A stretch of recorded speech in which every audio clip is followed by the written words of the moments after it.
The concert hall was empty after a long day. It was the kind of quiet that felt heavy, like it was waiting to be broken. High up in the balcony, a woman moved slowly between the rows of plush red seats.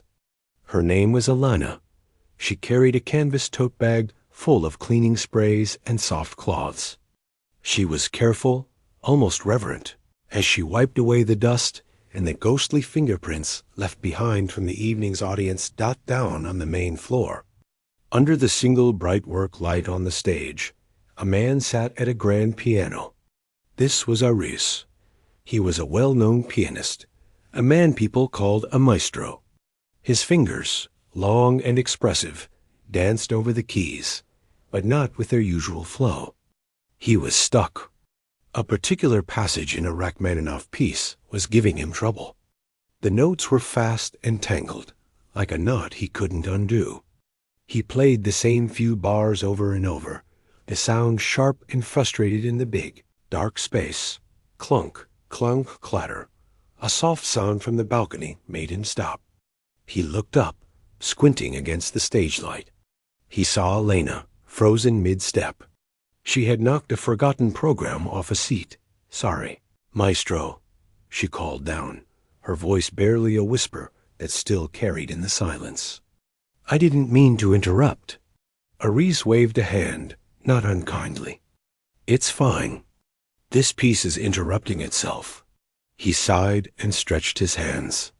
"Just finishing up. Don't mind me." Elena nodded and went back to her work. But Aris noticed something. As he started the difficult passage again, he saw her pause. She wasn't just cleaning. She was standing still, a cloth dangling from her hand, her head tilted. She was listening. This was interesting to him. For 3 years, Elena had cleaned his studio at the hall and his apartment. She was a part of the scenery, reliable and silent as the furniture. He knew she was from another country, that she worked hard, that she had a calm, gentle way about her. But he had never thought about what might be going on inside her head. She was just the person who made sure there were no coffee rings on his piano lid. On a whim, driven more by his own frustration than any real curiosity, he called out, "Elena, you up there in the cheap seats? You're my audience tonight. What's wrong with it? Why doesn't it sound right?" He expected her to fluster, to mutter something about not knowing about music. But she didn't. She leaned slightly over the balcony railing. After a long moment, she spoke, her voice clearer now. "It sounds angry, the music, but your hands are just fast." Aris looked down at his hands. She was right. He was attacking the notes with technical fury, not feeling. It was a simple observation, but it struck him because it was true. He tried again, thinking not of the notes, but of the stormy emotion behind them. It flowed better. The knot began to loosen. "Humph," he said, genuinely surprised. He looked up at the shadowy figure in the balcony. "You have a good ear." "I just listen," she said softly, and went back to wiping down a seat. The next week, the dynamic shifted slightly. Aris found himself aware of her quiet presence. He would be practicing, and he'd see her in the corner of his eye, moving like a ghost through the aisles. One afternoon, he was working on a gentle, sad piece by Chopin. It was full of longing. He played it through, and when he finished, he felt a profound silence. He glanced up. Elena was sitting in the front row of the balcony, perfectly still. In the dim house lights, he could see a single track of a tear glistening on her cheek. She wasn't weeping. It was as if the music had drawn the tear out without her permission. She quickly brushed it away and stood up, busying herself with her cart. Aris felt a strange pang. It wasn't pity. It was the feeling you get when you realize someone else is living a whole, complex life right next to you, and you've been too busy to see it. He didn't say anything. He just nodded to himself. The idea for the joke began to form in the days leading up to his big anniversary concert. The hall was sold out. Newspapers were doing features on him. He was feeling the pleasant, buzzing pressure of it all. Backstage, he was full of energy, joking with the stage crew, tuning his movements for the performance. Elena was there too, helping to put fresh towels in the dressing rooms and making sure the backstage areas were spotless. She looked more nervous than he did, her eyes wide at the bustling activity. His manager, a brisk man with a clipboard, chuckled. "Nerves getting to you, Aris? Even the walls are buzzing." Aris grinned, his eyes landing on Elena as she carefully straightened a stack of sheet music. "Oh, it's not me," he said, his voice loud and playful, needing an outlet for his energy. "It's our secret weapon here. Elena's performing the interlude tonight. A debut." The small group of stagehands and his manager laughed. It was clearly a joke. The idea of the quiet, older cleaning lady performing at a prestigious concert was absurd, a funny image. Elena looked up, her face blank with shock. "Oh no, maestro. Please, no." "Ah, come on," Aris said, clapping a hand on his manager's shoulder. "It'll be a great bit of fun. The audience will love a little human moment. Just 1 minute at the piano. A little chopsticks for them." He was picturing it, a moment of light relief, a chance to show he didn't take himself too seriously. It felt generous to him, in a way. "I cannot," Alana said, her voice firm but tight with panic. "I do not play." "Everyone can play a little," Aris insisted, carried away by the plan. "It's a dare. My anniversary gift to you, a solo on the big stage." He winked at his manager. "We'll have the announcer introduce it. A special surprise from a friend of the hall. It'll be charming." The people around them smiled, seeing it as the maestro's whimsical mood. No one saw the true dread in Elena's eyes. They saw only a bit of stage fright. Aris, high on his own goodwill and pre-concert buzz, took her silence for acquiescence. "It's settled then," he said, turning to head to his dressing room. "During intermission. Don't worry, you'll be wonderful." He walked away, already thinking about his own first piece. Behind him, Elena stood rooted to the spot, her hands clenched so tightly around her dusting cloth that her knuckles turned white. She looked at the grand piano sitting in the center of the vast, empty stage. It looked less like an instrument and more like a judge's bench, or an altar where a long-buried part of her life was about to be exposed. The kind, joking maestro had no idea what he had just set in motion. He had thrown a stone into a deep, still well, and he was about to hear the echo of an ocean. The energy in the concert hall was a living thing. It hummed in the polished wood floors, buzzed in the crystal of the chandeliers, and vibrated in the very air. Backstage was a world of organized chaos. Stagehands moved with quiet purpose, checking microphones and lighting cues. The low thrum of 1,000 conversations seeped through the heavy velvet curtain. Eris stood in the dim light of the wings, peeking through a gap in the curtain. The sight of the full auditorium, a sea of expectant faces, usually filled him with a sharp, joyful focus. Tonight, it felt different. A flutter, not quite nervousness, but a restless energy, danced in his stomach. It was the anniversary concert, a big night. He took a deep breath, rolling his shoulders. He turned and nearly bumped into her. Elena was standing a few feet away, pressed against a stack of cable cases, as if trying to disappear into the wall. She looked utterly out of place. She had changed out of her cleaning clothes into a simple, dark dress, but it only made her seem more vulnerable. Her face was pale, her hands clasped tightly in front of her, twisting a small, worn handkerchief. "Ah, Elena," Aris said, his voice too loud, too bright for the backstage hush. "You look perfect. Ready for your debut?" She didn't smile. Her eyes were wide, fixed on the curtain. "Maestro," she whispered, the word almost lost in the backstage sounds. "Please, you must not do this. I cannot go out there." Her genuine fear was so stark, it gave him a momentary pause.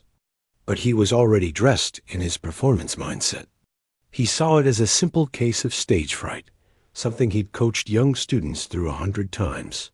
He put a reassuring hand on her shoulder, feeling her flinch under his touch. "It's just a bit of fun," he said, his tone softening but still firm. 1 minute. 60 seconds. You walk out, you play 1 note, or 3, or just wave. The audience will laugh. They will clap for your bravery. And it will be a lovely, human moment in the middle of all this seriousness. He gestured around at the hall, at his own formal tailcoat. "It breaks the ice. It shows we don't take ourselves too seriously." "It is not a joke to me," she said, her voice trembling with an effort to stay controlled. There was a depth in her eyes he had never seen before, not just fear, but something like grief. "The piano. It is not for jokes." Her intensity was unsettling. It threatened to pull him out of his own pre-show bubble. His manager walked over, clapping him on the back. 5 minutes, Aris. You're on fire tonight. I can feel it. He glanced at Elena, giving her a quick professional smile. "And our special guest is all set?" "Charming idea. The press will eat it up." The manager's endorsement sealed it. This was no longer just a backstage whim. It was part of the show. The machine was in motion. Aris pushed his own flicker of doubt aside. He gave Elena what he hoped was a heartening smile. "See? It's all arranged.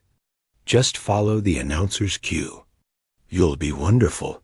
He turned to head towards the stage entrance, the opening chords of his first piece already playing in his head.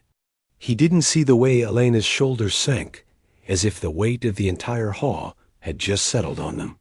He didn't see a senior stagehand, an older woman who adjusted microphones, give Elena a long, thoughtful look, her expression softening with a hint of worry. The first half of the concert was a triumph. Aris played with precision and passion. The music flowed from him, and the audience was with him every step of the way. The applause after his final piece of the half was thunderous, a warm wave of approval. Bowing, smiling, he felt the familiar, addictive glow of connection. He left the stage to roaring applause, his heart pounding with success. Back in the wings, the atmosphere shifted to intermission mode. The house lights came up. The murmur of the audience rose as people stood to stretch and talk. Aris, buzzing with adrenaline, accepted a towel and a bottle of water from an assistant. He was laughing, replaying a tricky passage with his manager. Then he saw her again. 2 stagehands, following what they thought were the maestro's playful orders, were gently guiding Elena towards the stage entrance. She was walking stiffly, like a prisoner going to a sentence. Her face was a mask of pure terror. Every instinct in her body seemed to be screaming to run the other way. For the first time, a cold trickle of real doubt went down Aris's spine. This wasn't stage fright. This was something else. This was the look of someone facing an abyss. He took a step forward, thinking maybe he should call it off, make an excuse, but it was too late. The house announcer's smooth, amplified voice filled the hall, cutting through the crowd noise. "Ladies and gentlemen, a brief, special interlude before the second half. The maestro has a surprise for you. Please welcome to the stage a dear friend of the concert hall for a unique musical moment." The announcement was met with a ripple of polite, curious applause. The stagehands gave Elena a final gentle nudge onto the stage. The bright lights of the stage hit her, and she froze. To the audience, she was just a nervous woman in a simple dress, blinking in the glare. A few people smiled kindly. Some whispered, wondering who she was. A child's voice, too loud, asked, "Is she the piano tuner, Mommy?" From the wings, Aris watched, his earlier triumph now gone, replaced by a growing knot of dread in his stomach. The joke didn't feel funny anymore. It felt cruel. He saw how small she looked next to the vast, black grand piano. He saw her hands, usually so capable with a cloth or a mop, hanging limp and helpless at her sides. The applause died down, leaving an expectant silence. It was a silence that felt heavy and uncomfortable, not peaceful. Elena stood there, motionless, for what felt like an eternity. The audience began to shift in their seats. A cough echoed in the quiet. Aris held his breath. He wanted to run out, take her arm, and lead her off with a laugh, saying the surprise was that there was no surprise. But he was paralyzed, watching the scene unfold from his own making. Finally, as if moving through deep water, Elena took one step, then another, towards the piano bench. She sat down slowly, her back rigid. She stared at the keyboard, a landscape of black and white that seemed to stretch out before her like a treacherous path. She lifted her hands, then let them drop into her lap. She closed her eyes. The silence deepened. The kind of silence where you could hear the rustle of a program, the distant hum of the heating system. It was no longer expectant. It was aching. People were starting to feel embarrassed for her, for the maestro, for the whole awkward situation. Aris closed his eyes, unable to watch. He had done this.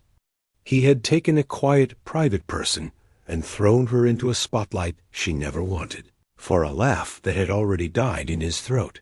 Then, a sound dot. It was not a musical note. It was a deep, shuddering breath that echoed slightly in the hall's microphone. Elena opened her eyes, and something in her face changed. The terror was still there, but it was now mixed with a fierce, desperate resolve. It was the look of someone who has reached the edge of a cliff and has decided, finally, to jump. She placed her hands on the keys, not in the curved, practiced position of a pianist, but almost flat, as if feeling for a heartbeat. The audience leaned forward, 1,000 people holding their breath together, waiting for the inevitable, awkward plink of a single key. What happened next was not a plink. The sound that came from the piano was not a single note. It was a deep, resonant chord, so low it seemed to vibrate up from the floorboards and into the bones of everyone listening. It was not a clean, pretty sound. It was complex, a little dissonant, full of shadows. It hung in the air of the silent hall like a heavy bell that had been struck once and now filled the entire space. The polite, expectant smiles on the faces in the front rows froze and melted away. This was not what they had anticipated. This was not a joke dot from the wings. Aris's eyes snapped open. His body, which had been tense with regret, went perfectly still. Every musician's instinct in him was suddenly, violently awake. That chord, it was not an accident. It was a choice. A profound, intentional, musical choice. He leaned forward, his heart hammering against his ribs for a completely new reason. Elena did not look at the audience. She did not seem to see the grand hall or the 1,000 people at all. Her gaze was turned inward, fixed on some distant point only she could see. Her face, which had been pale with fear, was now a mask of deep, almost painful concentration.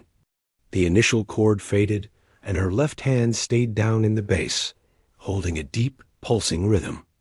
It was the slow, fateful beat of a heart, or of marching feet very far away. Then her right hand moved. It did not dance or flutter. It carved. It carved melodies out of the air above that deep pulse. The notes were not from a famous sonata or a well-known tune. They were something else, something old, woven with strange, beautiful scales that sounded both familiar and foreign. It was a folk melody, but one bent by sorrow, twisted by memory. The music was not technically flashy. It did not have the dizzying speed Aris had struggled with in his practice. But it had something else. It had a weight. A story. You could hear a village in it, the smell of bread ovens and wood smoke. You could hear laughter, the kind that comes from a crowded room. Then the melody turned, darkened. The left hand's rhythm grew heavier, more insistent. The right hand's notes became sharper, climbing higher as if trying to escape something. There was a chase in the music now, a mounting fear. Aris listened, his maestro's mind analyzing, even as his soul was being pulled into the story. Her technique. It was unorthodox. Her fingers sometimes struck the keys from an odd angle, producing a raw, singing tone. Her use of the pedal was instinctive, blending the notes into a wash of sound that was like remembering a dream. This was not conservatory-trained perfection. This was music that had been felt in the blood and the bones before it ever reached the fingers. It was language. In the audience, all sense of awkwardness had vanished. People were no longer shifting in their seats. They were caught. An elderly man in the third row, who had come to hear the famous maestro, found his eyes unexpectedly stinging. The music reminded him of his own childhood village, lost to time, of a language his grandchildren no longer spoke. A young music student sat with her mouth slightly open, not analyzing the chords, but feeling them in her stomach. She had never heard emotion translated so directly into sound. Alana's playing began to build. The folk melody shattered into fragments, like pieces of a broken plate. The deep pulse in the left hand became a tumult, a storm. Her shoulders, which had been stiff, now moved with the effort. This was the heart of the storm. This was the chaos, the leaving, the terrible goodbyes. The music was angry, grief-stricken, desperate. It was not pretty. It was true. High in the balcony, a woman who had been one of the evening's ushers stopped her quiet intermission rounds. She stood in the dark aisle, her hand over her mouth, watching the small figure on the distant stage. She understood, without knowing the details, that she was witnessing a confession. Not with words, but with sound. Backstage, the stagehands had stopped what they were doing. They stood clustered in the dark, listening. The manager had lost all his brisk, professional demeanor. He just stared, his clipboard hanging forgotten at his side. The only movement from Aris was a slow, dawning shake of his head. His joke, his foolish, arrogant joke, had been like tapping on a dam. And now he was witnessing the flood that had been held back for decades. He felt small. He felt ashamed. But more than that, he was in awe. On stage, Elena crossed a musical line. The storm of discord and anguish suddenly broke. It didn't resolve into a happy tune.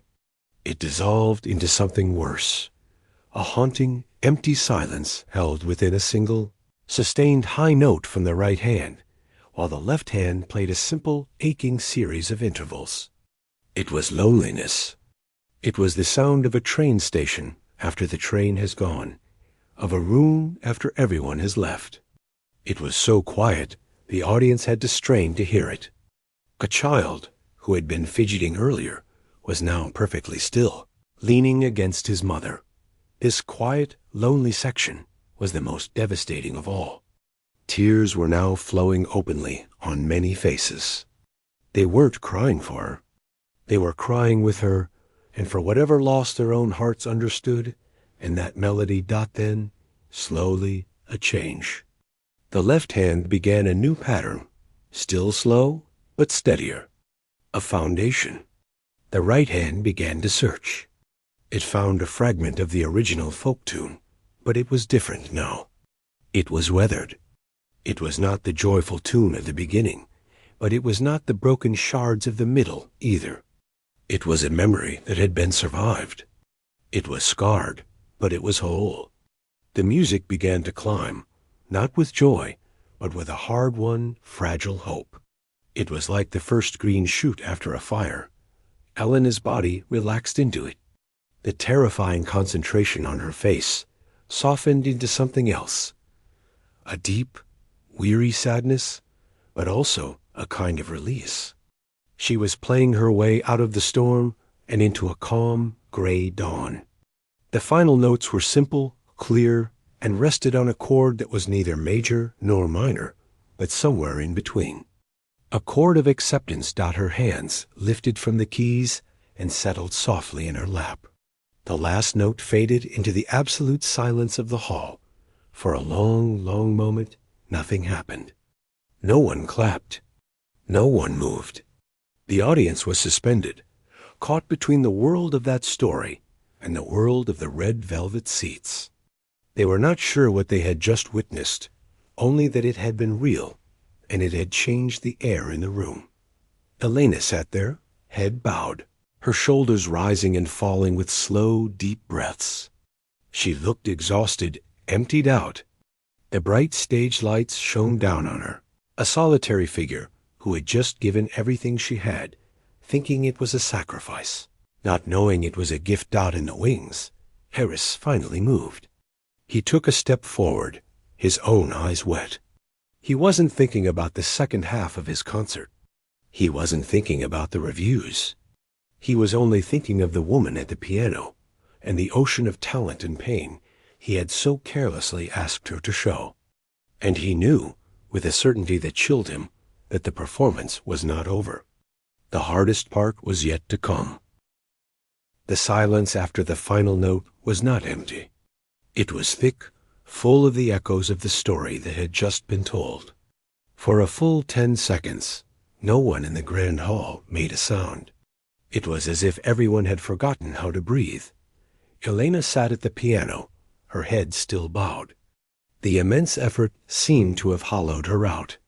In the stark stage lights, she looked smaller than ever, a figure of pure exhaustion. She was not thinking of the audience. She was back in a small practice room a lifetime ago, smelling old wood and dust, hearing her first teacher's voice. She was on a crowded train platform, the taste of cold metal and fear in the air. She was in a bare, new apartment in this foreign city, listening to the silence, deciding to close the lid on that part of her heart forever. The music had ripped open a door she had sealed shut, and the ghosts had rushed out, and now they swirled around her on the bright, exposed stage. A movement broke the spell. In the center of the front row, the elderly man with the wet cheeks slowly, stiffly, pushed himself up from his seat. He did not clap. He simply stood, his hands at his sides, looking at the woman on stage with a profound, respectful stillness. It was an act of witness. Next to him, a younger woman rose. Then a man a few rows back. It was not the burst of applause that follows a spectacular high note. This was slower, more solemn. It was like watching a field of flowers bloom in reverse, as person after person stood up from their seats. There was no cheering, not yet. Just the rustle of clothing, the creak of seats, and then a deep, gathering silence of 1,000 people standing.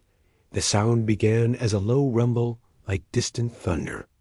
It was applause, but it was different. It was heavy with emotion, punctuated by sniffles and the sound of people brushing tears from their faces. It grew, swelling into a warm, rolling wave that filled the hall, not with excitement, but with awe and a shared, wordless understanding. On stage, the sound finally penetrated Elena's daze. She flinched as if startled from a deep sleep. She looked up, blinking against the lights, and truly saw the audience for the first time since she had walked out. She saw them all standing. She saw their faces not laughing, not pitying, but full of a raw, open emotion that terrified her more than mockery ever could. This was not the polite clap for a joke. This was something real, and it was directed at her. It was too much. Her hands, which had been resting so softly in her lap, began to shake. A fresh, more immediate panic set in. She had to get away. She pushed herself up from the piano bench, her legs unsteady. She gave a quick, stiff, almost desperate little bow from the waist, more a recoil than a gesture of thanks, and turned to flee. Her escape was awkward. She nearly stumbled on the step leading off the stage. A stagehand, his own eyes wide with shock, instinctively reached out to steady her elbow. She pulled her arm away gently but firmly and vanished into the dark safety of the wings. The audience saw her hurried exit. The applause wavered for a second, then deepened, becoming even more heartfelt. They understood. They had taken something from her, something private and painful, and their standing ovation was all they could give back. They kept clapping, the sound now echoing in the space where she had been. Backstage was a world of stunned quiet, a stark contrast to the roaring hall just beyond the curtain. The stagehands and technicians stood frozen, looking at the spot where Elena had disappeared down the hallway towards the dressing rooms. No one knew what to do or say. Aris was already moving. The thunderous applause was like a gong of guilt in his head. He pushed past his manager, who was trying to say something about the unexpected success of the interlude. Success. The word tasted like ashdot. He found her in a narrow, dimly lit corridor behind the dressing rooms, a place meant for storage of old props and broken chairs. She was not crying loudly. She was leaning her forehead against the cool, concrete wall, her shoulders shaking with silent, wrenching sobs that seemed to be torn from a place very deep inside. The sound was worse than any music of grief she had played. He stopped a few feet away. "Elena," he said, his voice rough. She didn't turn around. She hugged her arms around herself, trying to hold the pieces together. All his prepared words, the praise, the astonishment, the questions died in his throat. They were the words of a maestro to a performer. They were wrong. What came out instead was simple, stripped bare of all his prestige and ego. "I am so sorry," he whispered. The words hung in the dusty air. Her shaking slowed slightly. "I was a fool," he said, taking a careful step closer. "I thought it was a little joke. I thought it was nothing. I did not see you." She turned then, leaning back against the wall. Her face was pale and splotched, her eyes red-rimmed and full of a weary devastation. She looked at him, and for the first time, she did not see the maestro. She saw just a man who had made a terrible, careless mistake. "You asked for a joke," she said, her voice a broken thread of sound. "That was not a joke. That was my life." He nodded, unable to speak for a moment. The applause from the hall was a muffled, relentless reminder. What you played? It was not just music. It was. I have never heard anything like it. Where did you learn? Who taught you? A long sigh escaped her, carrying the weight of years. "My father," she said, the words barely audible. "He was a music teacher. In our town, everyone came to him. The piano, it was the heart of our home." She closed her eyes, seeing it. "Played before I could read. It was my language." She paused, gathering strength. Then the war came. The bad years. The soldiers. They took things. They broke things. They came to our house. They wanted the piano. My father said no. It was just an old upright, not valuable, but it was ours. Her voice hitched. They broke it with the butts of their rifles. They smashed the keys, splintered the wood in front of him. They told him music was a lie now. There was only the noise of guns. Aris stood perfectly still, listening. The distant applause finally began to die down. We left. We came here with nothing. My parents, they grew old working hard, sad jobs. The music in our house was the silence. A different kind of silence. My father never touched a piano again. He died with that silence in his hands. She opened her eyes, looking at her own hands as if seeing them for the first time. I decided then I would be silent, too. It was easier. To have the music inside was a constant pain. To let it out, it felt like betraying him, betraying our home, everything we lost. It was a ghost, and you asked the ghost to dance for a laugh. Her words landed on him with physical force. He had not just embarrassed a shy woman. He had forced a ghost to dance. He had profaned a sacred, painful memory for a moment of levity. The manager appeared at the end of the corridor, looking anxious. Aris, 5 minutes to second half. The audience is unsettled. They need you to go back out. Aris didn't even look at him. His eyes were fixed on Elena. The second half of his concert, the Rachmaninoff, the triumph of his anniversary, it all seemed trivial. Meaningless noise compared to the truth he had just stumbled into. He made a decision. He turned to his manager. Tell them there will be a slight delay. A technical issue with the piano. The manager's eyes bulged. Aris, you can't. Tell them, Aris said, his voice leaving no room for argument. The manager hesitated, then hurried away. Aris turned back to Elena. She looked confused, drained. You should go, she murmured. They are waiting for you. He shook his head. They can wait. He took a deep breath. The apology was not enough. It was just a beginning. You said the music was a ghost. That letting it out was a betrayal. He chose his next words with more care than he had ever chosen a musical phrase. But what if? What if letting it out is not a betrayal? What if it is the only way to honor it? To honor him? Elena stared at him, a flicker of something conflict, pain, a faint, impossible hope crossing her face. Your father, Aris continued, softly. He taught you that language. He gave you that heart. And for 20 years, you have kept it in a locked room. I think a gift like that is not meant to be locked away, even if it hurts. Especially if it hurts. He took another step, no longer the maestro, but a student. Will you let me help you? Help me what? She asked, bewildered. To find the music again. Not as a ghost. Not as a secret. But as yours. However you want it to be. He gestured vaguely toward the stage where his own world waited. I have spent my life playing other people's stories. You have your own. And it is more important than anything I have ever played.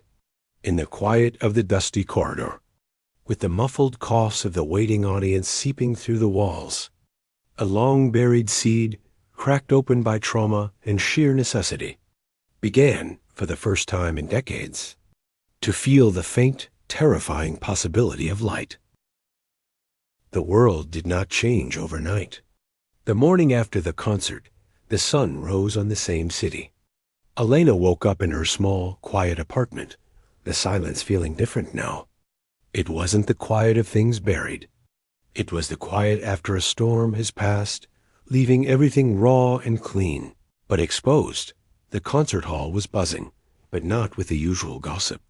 Videos taken on phones, shaky and filled with the emotion of the moment, had begun to spread. It wasn't just about a surprising performance. It was the story.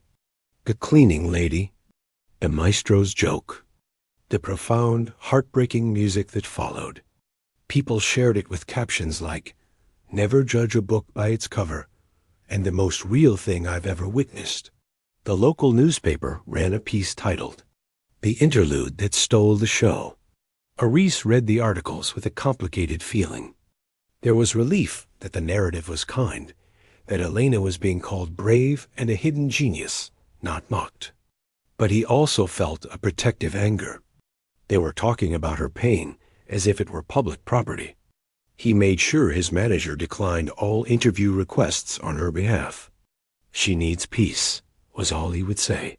Their first meeting was not in the concert hall.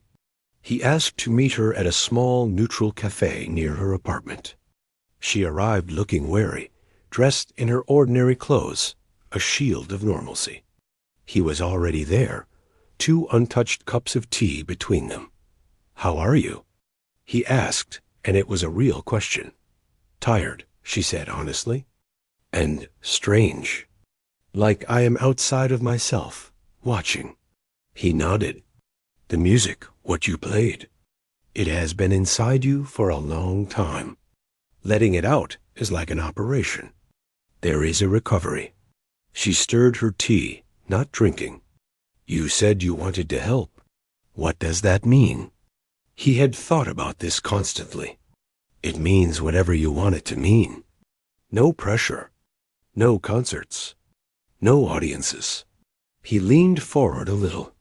You have a language you haven't spoken in 20 years. You might be rusty. You might have forgotten words. Or, he said carefully, you might find you remember everything and more. I have a studio. A good piano. It is private. The door is locked. You could come. Just to sit. Or to play. No one would know but me. The offer was a gentle one. It gave her all the control she had lost on that stage. She was silent for a long time. I am afraid, she admitted, her voice very small. I know, he said. So am I. That surprised her. Of what? Of touching something that beautiful again, he said simply, and of not being worthy to hear it. A week later, she came to his private studio in the afternoon, when the hall was empty. She stood in the doorway for a full minute, just looking at the piano.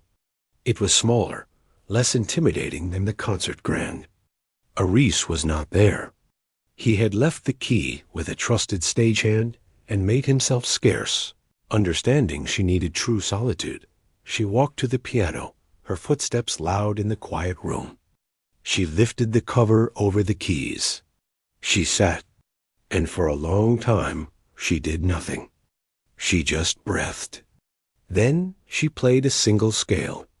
It was slow, uneven. Her fingers felt stiff, foreign. The sound was clean and simple. It was just a scale. No ghosts, no memories. Just physics. And it was okay. She came back the next week. And the week after.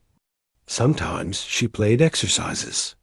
Sometimes old, simple pieces from childhood that were just music, not memory. Sometimes she just improvised little patterns, letting her hands remember their way. Aris would sometimes be there, working at his desk in the corner, pretending to read scores. He never commented, never corrected, never conducted. He just listened. And what he heard, gradually, was a musician rediscovering her instrument. The raw emotion was still there, a deep well beneath everything, but now she was also rebuilding the craft around it. Her technique, unorthodox but powerful, began to return. She started to trust her hands again.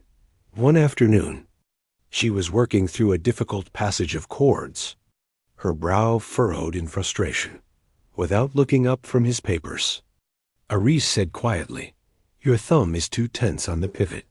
It's locking your wrist. Try to let it be loose, like it's just along for the ride." She stopped, looked at her hand, and tried it. The chord sounded smoother, easier. She looked at him, a flicker of the old student in her eyes. "Thank you." It was the first lesson. From then, a new rhythm developed. She would explore, and when she hit a wall, a technical problem, a question of harmony, he would offer a suggestion, not as a maestro to a novice, but as one craftsman to another. He learned her musical vocabulary, the folk scales of her homeland, the unique way she voiced chords to make them sound ancient and new. Months passed. The public buzz had faded, replaced by a quiet local legend. Then, Aris was preparing for a new concert series. This one focused on music about home and exile. He had chosen powerful, well-known pieces. He had an idea. It was a risk. He presented it to her one day after she had finished playing, a beautiful, melancholy improvisation that had left the room tingling. The last concert in the series. He began, choosing his words with care. "I want to do something different. I don't want to just play about these feelings. I want to include the feeling itself. He took a breath. I would like you to play. With me. She instantly shook her head, the old fear flashing in her eyes. No, not again. Not an audience. It wouldn't be like last time, he said quickly. You would not be a surprise. You would be a listed guest artist. In the program. Elena, pianist, you would play a piece of your own. A real piece. Something you have been working on. And, if you would allow me, I would like to play a duet with you. A simple one. A conversation. The audience, they will expect a show. Like last time. They will want the drama. We will give them music, he said firmly. Just music. Your music. On your terms. You will have a proper rehearsal. You will know the piano. You will walk on when you are ready. And you will play what you choose. He paused. It would be for you. To take that stage back. To rewrite the story. The night of the concert arrived. The hall was full again. Elena waited in a proper dressing room, wearing a simple, dark blue dress she felt comfortable in. Her heart was pounding, but it was a different kind of fear. It was the fear of a diver about to jump into known waters, not the terror of someone pushed off a cliff. When the announcer spoke her name, there was a ripple of recognition through the crowd. The legend had returned, but this time by invitation, she walked onto the stage alone. The lights were softer. She bowed to the audience, a calm, small gesture. She sat at the piano, adjusted the bench, and took a moment. Then she began. She played a piece she had been crafting for months. It had echoes of that first, raw outpouring, the folk melody, the storm of loss, but it was different now. It was structured. It had shape. The grief was there, but it was woven with threads of acceptance, even moments of a quiet, hard-won peace. It was not a cry from the heart. It was a story told by the heart, with perspective. The audience listened, captivated not by shock, but by beauty. When she finished, the applause was warm, respectful, deep. She bowed again, a genuine smile touching her lips for the first time on a stage. Then Aris walked out. He sat at a second piano that had been placed beside hers. He did not bow to the audience. He nodded to her. They began a simple lyrical duet he had arranged based on one of her folk themes. It was a conversation. His lines were supportive, elegant, framing hers. Her melodies soared, now supported by a foundation of harmony she did not have to build alone. They played not as maestro and protege, but as two musicians speaking the same, rediscovered language. The final notes of the duet hung in the air, a harmonious resolution. Together, they stood. Aris gestured to her, deferring the moment to her. The audience rose, their applause now a roaring, joyful celebration. Not of a hidden talent shocked, but of an artist welcomed home. Later, backstage, the noise was different. It was happy, relieved.